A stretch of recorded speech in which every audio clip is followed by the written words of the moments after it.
L'utopie est une manifestation fondamentale de la pensée en ce qu'elle nous arrache de l'immédiateté pour nous projeter dans un projet structurant le futur.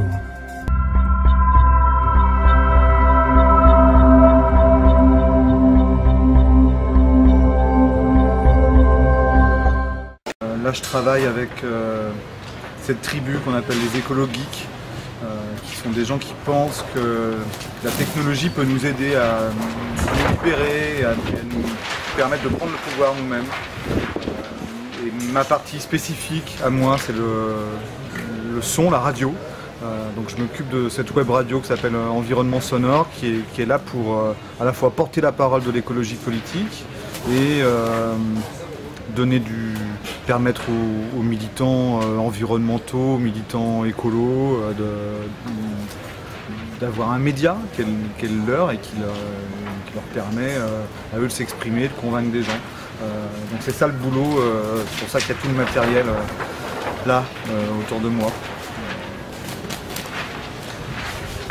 Je pense que c'est une chose, c'est essentiel, en tout cas dans l'engagement qui est le mien. Il y a ce truc là, cette idée qu'on est en but, on est dans un monde d'hyper-communication et on est en but à des forces financières très fortes qui concentrent les moyens de communication. Et un parti comme le nôtre, un mouvement comme le nôtre, doit se donner ses propres moyens et sa propre éducation à la communication et aux technologies. Moi, ça fait très longtemps que j'utilise les nouvelles technologies. C'est un moyen, c'est un instrument d'émancipation, c'est un instrument de libération, hein, incroyable.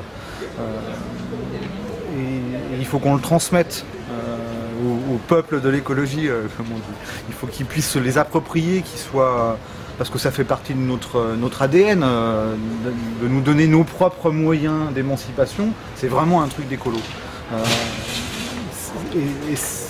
Le pari qu'on fait, nous, c'est qu'en formant les militants à pouvoir eux-mêmes monter un petit film, faire du son, ou produire un tract tout simplement, ou un site web, ou un blog, on pollinisera, comme on dit chez les écolos. C'est un mot que Cohn-Bendit nous a ramené, qui est un peu un néologisme, qui veut dire qu'à la manière des abeilles, on va faire passer l'écologie comme ça d'un voisinage à un autre. Et ben pour ça il faut de la médiation, pour ça il faut une maîtrise de nos moyens de communication. Alors ça passe par l'oral, ça passe par l'écrit, ça passe par tout ce qu'on veut.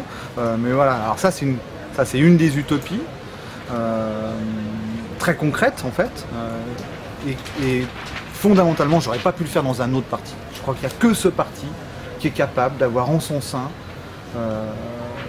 des gens comme nous, sans structuration réelle, mais qui à un moment se disent de façon bénévole ou pas, d'ailleurs on n'est pas toujours bénévole, hein, on se met au service comme ça d'un projet politique d'émancipation.